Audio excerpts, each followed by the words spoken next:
Hey there, Daily Scare Share. Sharon Horne-Ellstrom here, but you can call me Pajama Grandma. Third time's a charm. Probably heard that expression before. You know, I've heard it a gazillion times. Well, today's Daily Scare Share from Do One Thing a Day That Scares Us, day 388 already, but actually we're starting over at the beginning of the book, so it's just day 10. Kind of curious to see which message I left off on the first time. I'm still going strong. I started this book in August, the end of August, the last couple of days of August, 2014. And I never did it. I never got it done. And I started it again like at least 7 times on and off in just like the first 30 pages. So in the first 30 pages, I started and stopped 7 times. Crazy, right? But how often do we do that in anything in our life? We start something, then we stop, then we start something, then we stop. Especially when we're trying to quit bad habits. For example, do you smoke? How many times have you tried in your life to quit smoking? I used to have a hard time with diet pop, and I was totally addicted to caffeine and diet pop. I mean, diet pop especially. I actually credit it with me still being here because a month before I had a sudden cardiac arrest, I gave up diet pop cold turkey.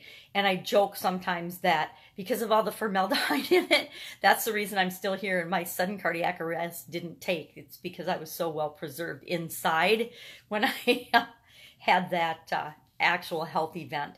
But it's hard to quit things. We do start and we do stop. And it's even harder to form good habits. And this had to become a habit for me. And how I turned it into a habit was by committing to myself last year that I would do something every single day that stretches my comfort zone. And I used this little book as a guide and a reminder that I made that commitment to myself and I was going to get out of the rut that I'd been living in. So today, day 388, is a sayings day. And I actually really, really like this one. And I kind of wish I would have started at the very beginning of the book. I wish I would have gone back to the very beginning and started and worked my way through. But it doesn't really matter because you can go through the book randomly. I just went through it in order so that I would hold myself accountable and so I would know where I left off every day for the next day, for the next video. So today, a sayings day, and it says, handy dandy magnifying glass so I can actually read it. Try a thing you haven't done 3 times. Once to get over the fear of doing it, so true. Twice to learn how to do it, and a 3rd time to figure out whether you like it or not. And then it says, I tried blank for the first time, and then the 2nd time and space for a date, and then the 3rd time space for a date, and then like it, yes or no. So I was thinking about this morning. I thought, okay, are there things that I have actually done this with? Have I done something 3 times, and is this true for me? And I thought, well, it's absolutely true for me. If I think of just Facebook Lives. The first time I did a Facebook Live, I thought I was going to die. Not even kidding. I was so scared to get on video and do a Facebook Live.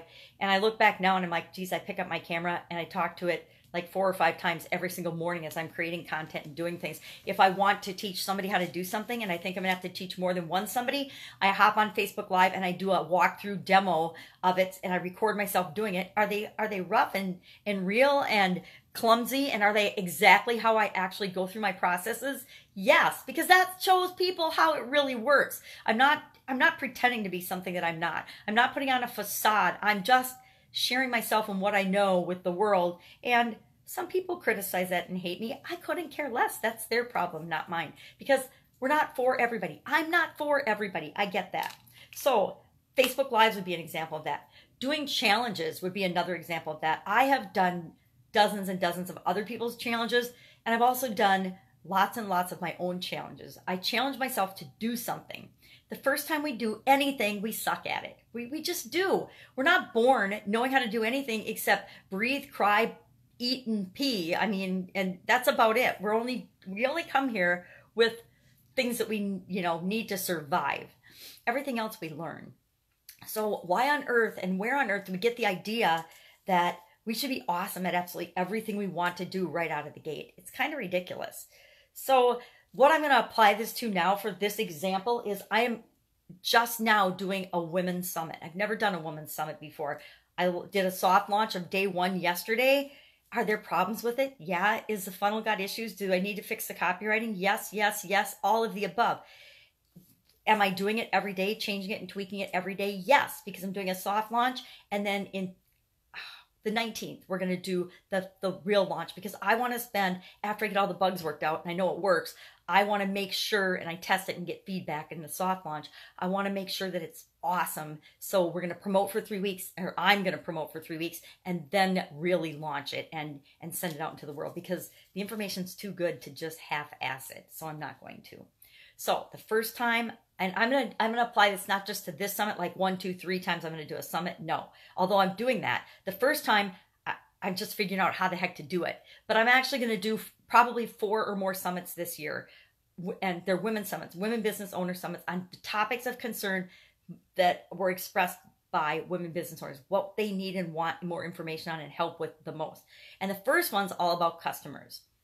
So I'm learning, I'm figuring it out, I'm getting over the fear of doing it on this first one. I'm putting systems and processes and things in place to make the second one and the third one easier to do. So the second one I do, I'm going to just learn and really hone in on the process. And then the third one I'll do to see, do I like this? Is it something I like doing? Is this a format? Am I adding value to the world? Because if I'm not adding value to the world, then I'm not going to do it, because that's what it's all about. It's all about, how can I bring other people's messages out into the world and get them the notoriety and the light that they need to be shown on them, because there are so many millions of women business owners out there struggling and trying to make a living and trying to live their dream. And, well, we're blocking ourselves mostly, but we're also in this world of so much noise and so much, not competition, but just noise and choices for people. Sorry about that. I'm talking way too long. Choices for people. There's got to be a way for us to be ourselves and stand out and find the people that we're here to serve. All right, that's it. Go out, make it a fantastic day. Try something once today. Prove it won't kill you. Do it again to figure out how to do it. And then do it one more time to find out if it's for you or not, if you really like doing it. All right, I will, of course, be with you tomorrow. Don't be scared. You got this. Bye.